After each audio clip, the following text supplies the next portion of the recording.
Good morning. I am Lauren Kravitz, the Vice President of Government Affairs at Intrado Life and Safety. Until I joined Intrado last summer, I was at the Federal Communications Commission for over 2 decades, helping develop 911 reliability policy as well as public safety and homeland security communications policy.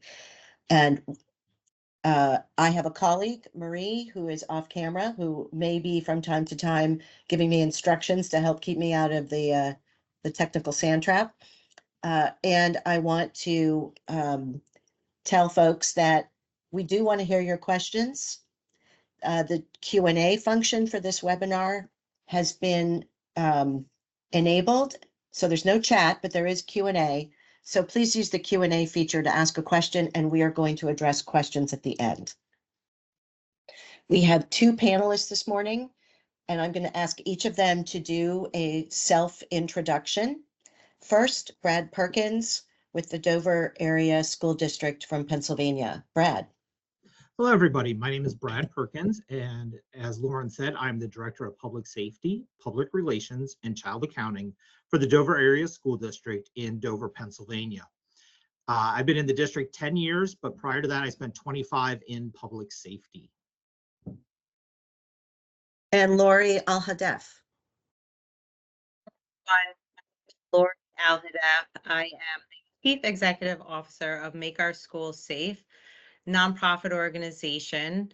My daughter was Alyssa Alhadeff, who was murdered at Marjory Stoneman Douglas High School on Valentine's Day 6 years ago.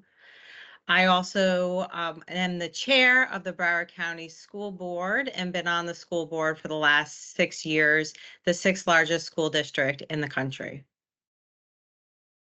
Can you give us a minute, Lori, on the organization you lead, MOS, Make Our Schools Safe? Yes, so like I said, Make Our School Safe was started after the tragedy.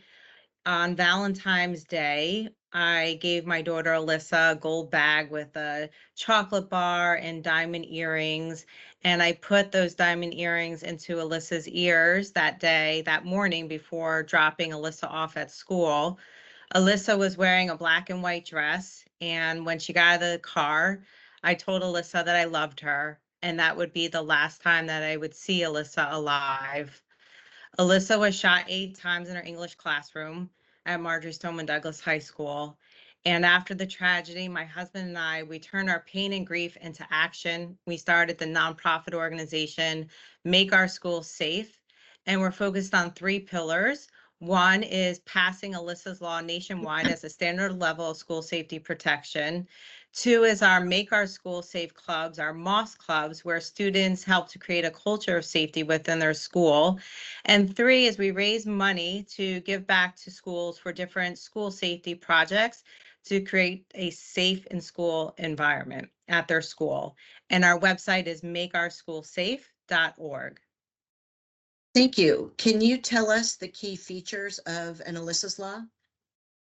Yeah, so Alyssa's Law, basically it's very simple. It's a panic button so that in a life-threatening emergency situation, whether it's a medical emergency or an active shooter, we want to empower our teachers to push a button, and it's directly linked to law enforcement so they can pull up their cameras, get eyes on the scene, and then better direct their SRO or guardian exactly where to go to take down the threat, or EMS to come in to triage any of the victims. We've passed Alyssa's Law now in 6 states, New Jersey, New York, Florida, Texas, Tennessee, and Utah. And then we have different states that are pending passing of the Alyssa's Law legislation. In Oregon, there is money allocated already for Alyssa's Law. Also, we have pending Pennsylvania, Georgia, Albany, Arizona, Nebraska, Oklahoma, Virginia, Massachusetts, and legislation in Maryland. And so Alyssa's Law is that crucial piece of legislation to have mass notification in a life-threatening emergency. We say that time equals life. And we have a map here of the 6 states. You'll see that Maryland is in orange. which I did because the governor has just signed the program in Maryland. It is not it doesn't mirror Alyssa's law the same way that Lori discussed it, but it does create grants for counties to fund technology to improve K through 12 safety, which looks like could include silent panic alarms. I will also say that I'm about to ask my intern to go check out what just happened in Georgia, because it looks like that something has passed both houses of the legislature there, where I'm going to try to track down better information later today. I will say and Lori, tell me if you agree with this, that as far as the states where legislation is pending, a number of these legislatures have already adjourned their session for the year, which means that the bills would have to be considered next year or perhaps reintroduced. Lori, let's discuss for a moment what's happening at the federal level with Alyssa's law. Yeah, so as we go state by state, we also are trying to pass Alyssa's law at the federal level through Alyssa's Act by Josh Gottheimer, who introduced Alyssa's Act. And so basically it's the same concept that is a panic button directly linked to law enforcement to get help on the scene as quickly as possible. And so we have currently 27 co-sponsors for Alyssa's Act.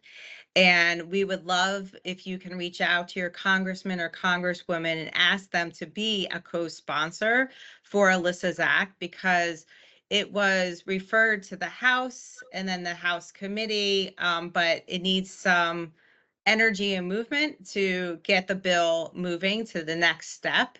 So I think the more co-sponsors that we can get on board with Alyssa's Act, the stronger we have a chance of it passing.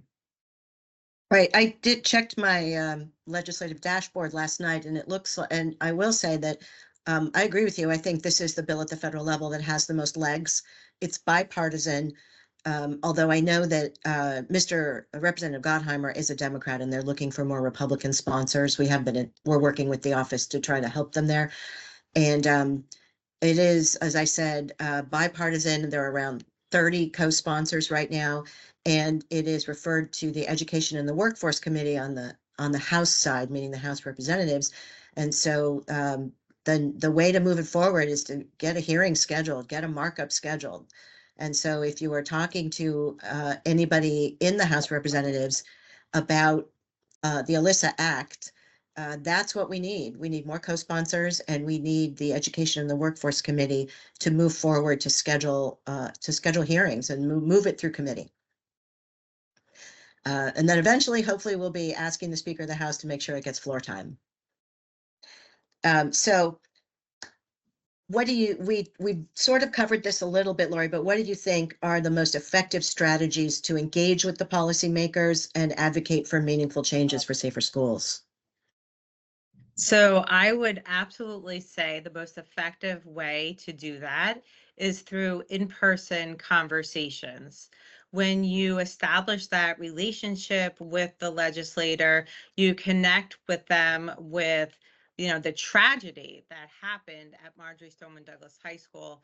It's one thing to read about it, but it's another thing to meet myself, Alyssa's mom, in person, to feel my pain and grief that I have with the death of my 14-year-old daughter, knowing that unfortunately it's not if another school shooting is going to happen, but when, and then how are we most prepared to prevent loss of life.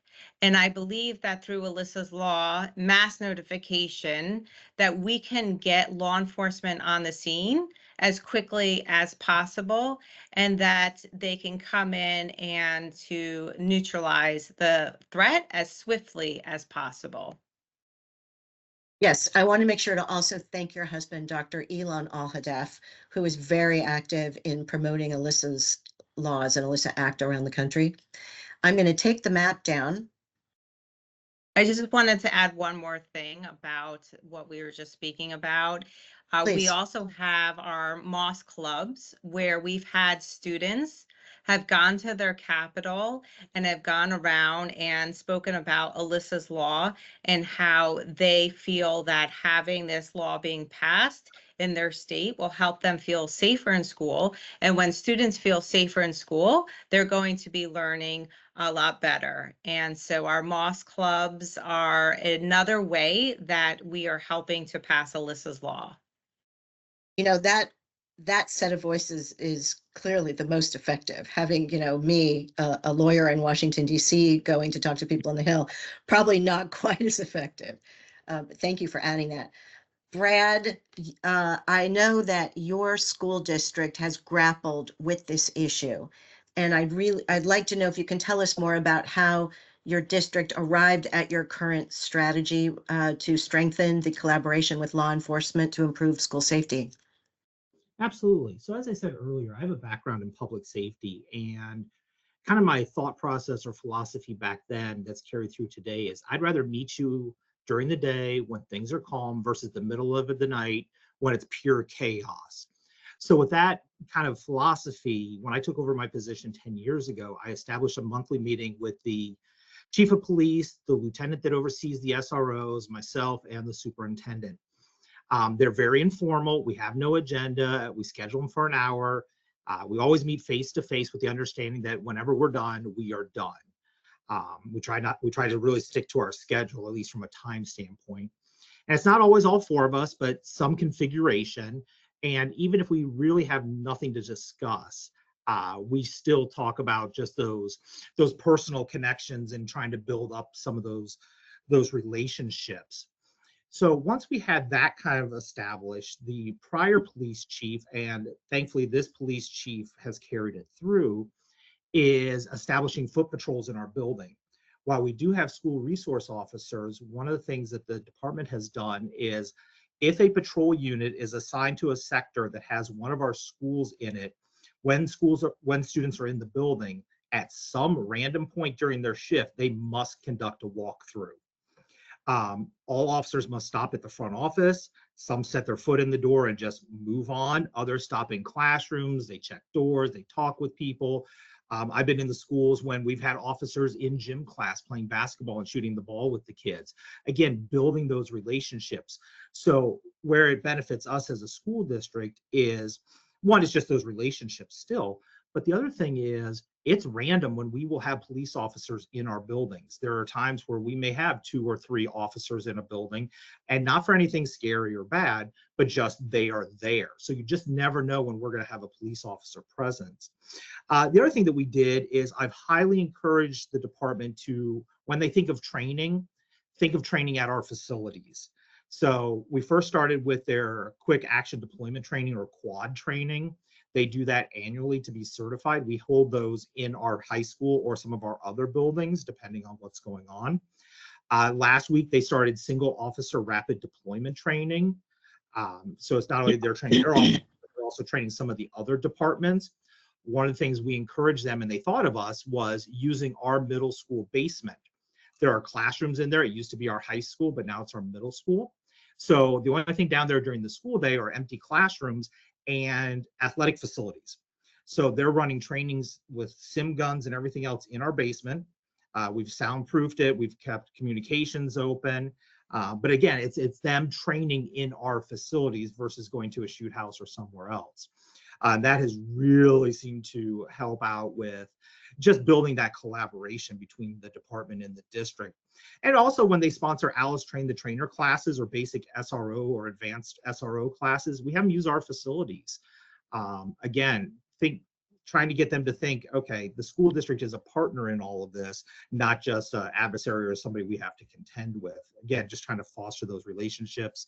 You know, we have SROs sit in on our student concern meetings, all significant incidents involving law enforcement. We have them as part of our debrief with our staff and our teams for any of the mass violence incidents. You know, we read through the after action reports, but then we sit down collectively with all of our public safety partners, whether it be fire, EMS, law enforcement, and go through and go, okay, this is how this was handled there. How do we respond?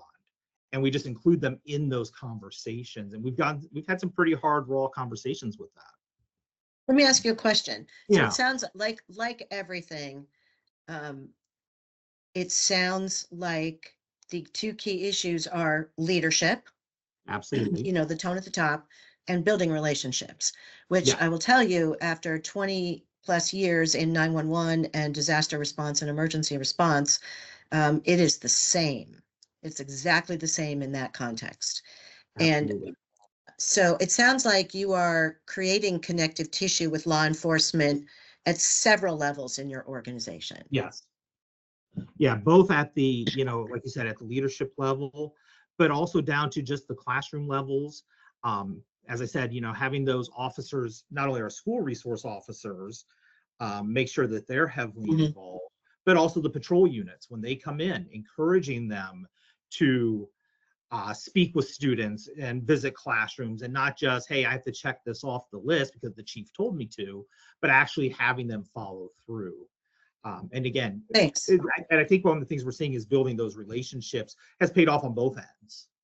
So Lori, I know you have something to add.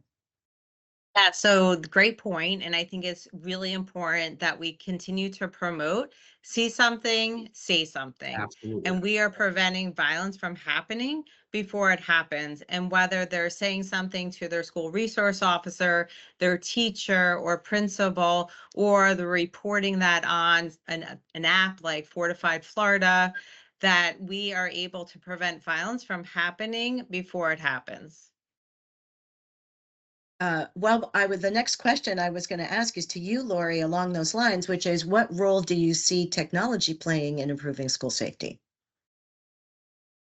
Yeah, so great question. And I definitely think, as we are moving forward, that things like artificial intelligence, AI technology is new and innovative, and it can definitely help us with our cameras to be able to, like, if a gun is brought out and they can box around it, and then that can correlate back to Alyssa's law, because they can then alert law enforcement that there is a gun present on campus. So I would say that's one thing. Another thing could be like weapons detection, like metal detectors. We're able to get large amounts of students through that weapons detection system to prevent vapes from getting on campus, weapons, guns, knives. And, creating those layers of school safety so that we can prevent the weapons and guns from getting onto our campuses. But I think that it's vitally important that whatever technology that we implement in our schools, that there is training that goes side by side with that technology, so that our teachers are trained on how to use that technology. Because in a life-threatening emergency, the body goes into fight or flight, and they're either going to remember their training, that muscle memory, and be able to know what to do, or they're going to freeze and not know. But if they're never trained on it, they're not going to know what to do. Brad, how is Dover Area School District using technology? We talked about leadership and relationships. Absolutely. How are you? Absolutely. Lori really nailed it on the head with where we are starting to see things not only head, but where they should head. In terms of, right now we're seeing a lot of positive impacts where we're connecting the schools more directly with PSAPs or 911 centers versus just your standard cell phone or desktop phone call. But it's really also starting to provide the overall, I want to say, the overall real-time situational awareness, and increasing those response times is huge. One of the things that we've done, and we just started recently, I'd say probably the last 2 years or so are using it, is we even just have a web filter that's set up to pick up keywords like different things like grief or violence or whatever.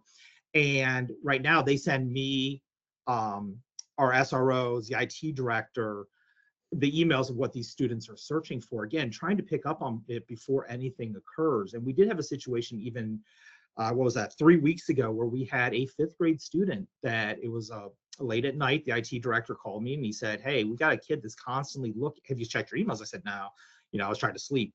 But he said, "We have a kid that's constantly searching up, suicide cord and all these different things." And it was repeated. Well, we called 911, had a welfare check go out to the house. And sure enough, this kid admitted to the officer that he had a rope around his neck earlier in the day. So he was immediately transported. But we would never have known that had it not been for some of the technology things that are in place and that willingness of county to listen, to go, yeah, these guys know what, they have an issue. We need to send somebody out to check. So we haven't actually talked much about the silent panic alarms, which are a core part of Alyssa's laws and Alyssa's act. Can one of you, maybe Lori, tell us a few seconds about the silent panic alarms? Yeah, so the panic button, silent panic alarms, it can be implemented in different ways, whether it's a badge the teacher wears around their neck with their ID, an app on their phone, or a hardwire type of panic button that once it's pushed, it's directly linked to law enforcement so that the law enforcement in the real-time crime center, they can pull up the cameras, get eyes on campus, and then better direct their SRO or guardian where to go to take down the threat. And as I understand it, there's some pre-work, some sunny day work that is done to make sure that the PSAPs, the 911 call, the public safety answering points where 911 calls are answered, have the maps of the schools loaded, the procedures loaded. They'll be able to know when a panic alarm is pressed, what room it was pressed from, and as much information as they need to be able to reduce response times, which I think is the key here. Yes. Brad, are you using silent alarms in Dover? Yeah, we currently have an app that we are using that when we push it, they can decide which event they're triggering. So is it a medical? Is it an act of violence? We even have installed, one of the options that they can pick is, just a harassment situation where we have a parent escalating in like the front office or whatever. So then that way we have some information, either it's going directly to the comm center or to our SROs, myself, other responding officers, as to what the situation is. Even if by the time we get there, it's something else, at least we know going in, it's whatever the situation happens to be. Right. We're seeing silent panic alarms being used for all sorts of emergencies on campuses, not just violence, not just guns. So I'd love to know, Marie, do we have any questions that have been asked? Not at this time. If you guys do have questions, please use the Q&A feature in the top panel of your Teams application. Write your question, then we will take the questions as they come in. I want to go back to while we're waiting to see if any questions are sent in. Brad, I want to go back and ask you, when we talked about the strategy, how Dover Area School District developed their strategy, I'd love to know, what would you consider to be the top 3 considerations and challenges to get where you are now? Yeah. Considerations is a little bit harder than challenges. For considerations, I'd say, making sure that you have the right people, whether it be, this personality just isn't the right fit, or maybe their beliefs are a little bit different. Because I have an administrator that I'll tell you right now, I would not put in one of these mixes just because their belief is the school to prison pipeline. And that's not what we're trying to do here with our safety initiatives and everything. And are you willing to put in the effort? Again, as we talked about, this can be a big relationship commitment, if you will. So are you willing to put in the effort, and also showing the impactfulness to others of what your relationship has brought about in a positive way. From a challenges standpoint, I'll tell you, our biggest challenges are egos, perspectives, and perceptions. And again, it's not just in school with law enforcement, it's everywhere I've ever been. It's dealing with, we're the police, or we're the school district. We need to bring about that common understanding of why are we doing this? this, being consistent, and showing follow through with stuff. If we say we're going to do this collectively as a law enforcement or school district, then let's show that follow through. Let's show what we're doing, not only to just those of us involved, but everybody around us, so everybody can understand, why are we doing this? And again, always following through and being consistent. Lori, let me ask you a question. As you talk to lots of people, including teachers and administrators around the country, what do you feel how are teachers approaching the use of technology to reduce emergency response times? What are the concerns you hear from teachers? So I think the teachers are embracing this technology because they want to be able to connect with help as quickly as possible. If they have a child that is choking in their classroom or having a cardiac emergency, they want to be able to push that button quickly and know that help is getting on the scene as quickly as possible to help that student out. And so I think that the more that teachers are trained on how to use the technology, and the more they feel comfortable with using the technology, and they see it in action. And so that's why I go back to, it's so crucially important that we're training. When we're doing our monthly drills every month, incorporate your panic button into that drill and training mode. And so that the teachers and administrators feel comfortable with using their panic button. Thank you. So I wonder if we could drill down for 30 seconds, one more level there, if this is something you have information on, which is, I've heard different things about whether there is a preference for faculty and staff for a silent panic alarm, like the sort of the credit card type, or an app on your phone. Do you have any information about faculty and staff preferences between those two mechanisms? For me, I can tell you our staff is like the app and using more of an app scenario where it's not just one or two buttons to notify, but they can have some options to select. The other thing that helps us as a district is we're a one-to-one district. So our staff not only have their personal devices, but they also have tablets, they have laptops, they have whiteboards, and we've installed everything we can on everywhere we can. So then that way they have multiple ways to get to an alert, depending on the situation. Is there anything, we only have a couple minutes left here, and is there anything that we haven't covered that you think we should be covering here in a discussion about collaboration between schools and law enforcement and use of technology?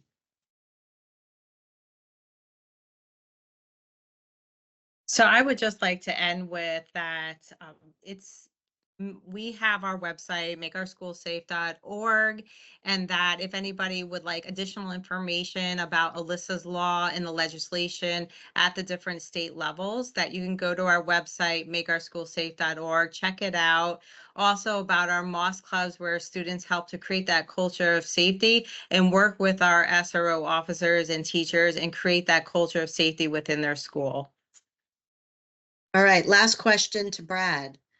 If you could wave the magic wand and change something in your school district to improve school safety right now, what would it be?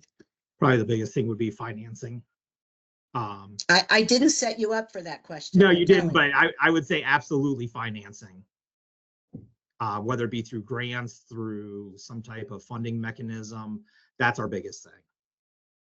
Well, I will say that when we track the Alyssa's law legislation around the country and at the federal level, we're also tracking whether that law or a companion law will give some funding to the school districts. So we have a question from We do Richard. have a question. Okay. Lori, what has been the biggest hurdle to get states to adopt a silent panic alert? So I think the biggest hurdle was just getting their attention around this technology, what this technology is, getting the legislator to understand how it works, and then getting funding to be attached to it.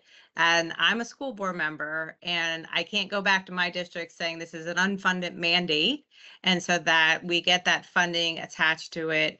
But it is something that we all agree on, Republican, Democrat, and that they know that this is a crucial piece of legislation to help protect their children, their students, and help to save lives in a life-threatening emergency situation. Thank you, Richard. That was a great question. So we are 1 minute over. I'm going to try to be respectful of everyone's time.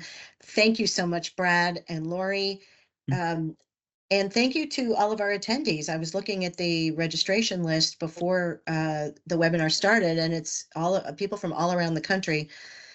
We really appreciate how you're showing interest and how your communities and schools and emergency responders can join together to make schools safer. If you heard something today you want to follow up on, please reach out and stay safe, everyone. Thanks again. Thank you. Thank you.